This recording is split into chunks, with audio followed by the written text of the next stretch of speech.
የሚፈርስ ቤት በምን ታውቃላችሁ? ትዳር ላይ ሚስቶች ባሎቻቸው መናቅ ሲጀምሩ፣ ዲስግሬስ ማድረግ ሲጀምሩ። ምክንያቱም ትፍራ ተብሏል። እውቅና ለመስጠት ማጣጣል፣ ሰው ፊት ዲስግሬስ ማድረግ ምናምን አይበልሽ እንጂ ሂፊል በጣም ነው እየተጎዳ መሄድ።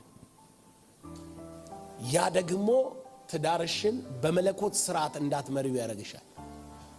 የመለኮት ስርዓትን ያስጠላል። ጀብደኛ ሴቶች አቁሙ ጀብዳችሁን። አለቃ ለመሆን ባልሽን ግባ ውጣ በዛ ሂድ እንትን በል ሚል እንዳትሞክሪው። ሰላም አይሆንም ቤትሽ። ሰላም እንዲሆን ከፈለግሽ ሰላምን ተከተይ። ሰላምን የምትከተይ ከሆነ ቤትሽ በጽድቅ ይቆማል። እኔ ትዳር ላይ የገባኝ ነገር ሰዎች በሚፈጠሩ አጀንዳዎች አንድ ቦታ ላይ ስታክ አድርገው ከቀሩ፣ እዛ ጋር ስክት ብለው ወስነው ከቀሩ እልህ ይጀምራል፣ መለያየት ይጀምራል፣ ቁጣ ይጀምራል፣ ማኩረፍ ይጀምራል። ከዛ እየቀጠለ ይሄዳል።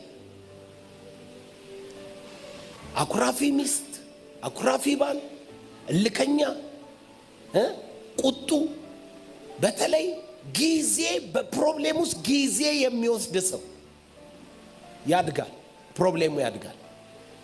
ስለዚህ ምንድነው የምታደርገው?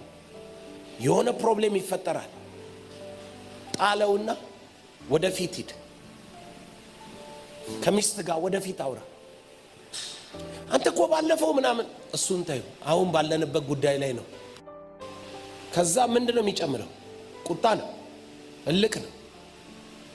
ወደ መፋታት ሰው የሚደርሰው እኮ የመጨረሻው ላይ ሲደርስ መለያየት የሚለው ማለት ነው።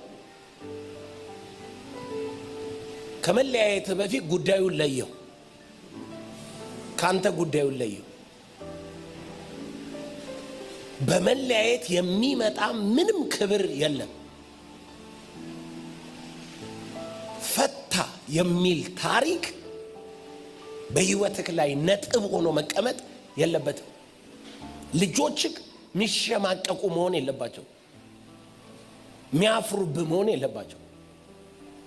ማይፈታ ችግር የለም።